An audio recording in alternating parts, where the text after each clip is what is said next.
स्वाति साहब, क्यों आपको गिरफ्तार किया गया? क्या आप पे एलिगेशन लगा है? एलिगेशन तो आपको मालूम है कि कानून की खिलाफ वर्जी कोई नहीं, फंडामेंटल राइट्स की खिलाफ वर्जी कोई नहीं, आइन की खिलाफ वर्जी कोई नहीं, सिर्फ एक इल्जाम दिया है बाजवा का और ये खिलाफ वर्जी नहीं। किसने गिरफ्तार आपको किसने किया है?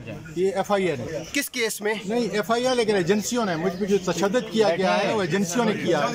तो गिरफ्तार किस जुर्म में किया गया? कपड़े निकाले गए हैं पार्लियामेंटेरियन के, कौम और मुल्क को बता रहा हूँ।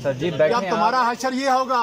आपको गिरफ्तार किस जुर्म में किया गया? कानून की पासदारी नहीं। स्वाति साहब, किस जुर्म में गिरफ्तार किया गया? ट्वीट करने पे। मैं इमरान खान हूँ, आप बोल्ड न्यूज देख रहे हैं। सबसे बड़ा चैनल बोल, सबसे बड़े एंकर इमरान रियाज खान के प्रोग्राम इमरान खान बोल के साथ ने रेटिंग के तमाम रिकॉर्ड तोड़ दिए। 56% नाज़रीन ने बोल न्यूज को देखा। सोशल मीडिया पर भी सबने ज्यादा देखा। सबसे ज्यादा व्यूज, सबसे ज्यादा रील्स और सबसे ज्यादा रेटिंग के साथ बोल अब भी नंबर 1 पोजीशन पर बरकरार।